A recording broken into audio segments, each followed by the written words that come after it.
The Meta Pixel is still transmitting your browsing data right now, and the FTC can't stop it. Apple tried to kill it in 2021. Regulators opened investigations. Meta's own stock lost $100 billion in a single day, and then Meta buried the one fix that would have actually worked and replaced it with something worse. The Meta Pixel is a tiny piece of JavaScript code.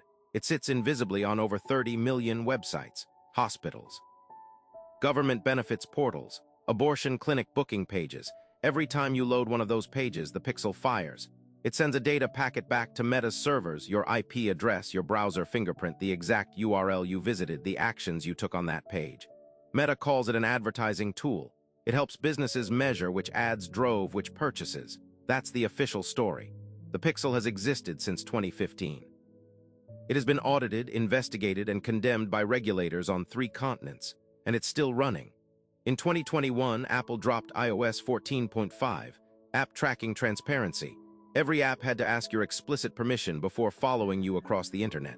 Meta lost the ability to track approximately 60% of iPhone users overnight. The stock dropped. The earnings call was a disaster.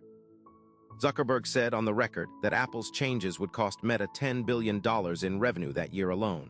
But here's what nobody reported at the time. Meta's engineers had already built a fix. Internal documents surfaced in the SEC whistleblower complaint filed by Frances Haugen.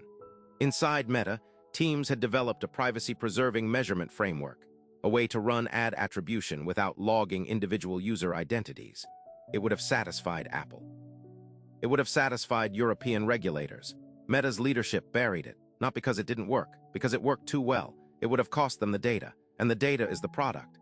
The FTC opened a formal inquiry into Meta's tracking practices in 2022. So did the Irish Data Protection Commission, the lead GDPR enforcer for Meta's European operations. The Irish DPC issued a $1.3 billion fine, largest in GDPR history. Meta appealed, Meta paid, and the Pixel kept running. In May 2023, the FTC sent a formal notice attempting to ban Meta from monetizing data collected from minors. Meta's lawyers filed for an administrative stay. The stay was granted. The FTC's proposed order is still in litigation today. The Pixel is not covered by any active enforcement action in the United States, not one, and it's still running. Here's the mechanism that makes it untouchable. After ATT went live, Meta quietly launched something called the Conversions API. CAPI. It doesn't run on your phone. It doesn't run in your browser. It runs on the advertiser's server. When you visit a website that uses CAPI, the website's own backend sends your data directly to Meta's servers, server to server, business to business. Apple's privacy framework has no jurisdiction over it. It's not an app. It's not on your device. It's a business-to-business data transfer, and that category of transfer is entirely unregulated in the United States. GDPR technically applies, but enforcement requires proving that a user's personal data crossed a border without valid consent. Meta's lawyers argue the data is pseudonymized at the point of transfer. Regulators haven't successfully challenged that argument in court. And here's the part nobody reported: CAPI is more accurate than the original Pixel ever was. The ATT update was supposed to degrade Meta's targeting capability. Instead, it accelerated the development of a tracking architecture that Apple literally cannot reach. The block didn't kill the surveillance, it upgraded it. It moved the entire data pipeline somewhere regulators don't have a map for, and it's still running.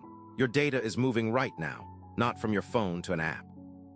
From a website server to Meta's servers, without your device touching it, without a consent pop-up, without a cookie banner that gives you an opt-out. CAPI integrations are live on major retail sites, news publishers, and healthcare platforms. A study by the Markup found Meta's tracking present on the websites of 56 of the top 100 hospitals in the United States. Patients booking cancer screenings, mental health appointments, addiction treatment inquiries. That signal that you were there at that URL at that time arrived at Meta's servers. The FTC flagged it as a potential HIPAA violation. Meta's response was that Pixel and CAPI integrations are the legal responsibility of the website operators. The data came to Meta anyway, so who benefits when the block fails? The advertisers get better targeting.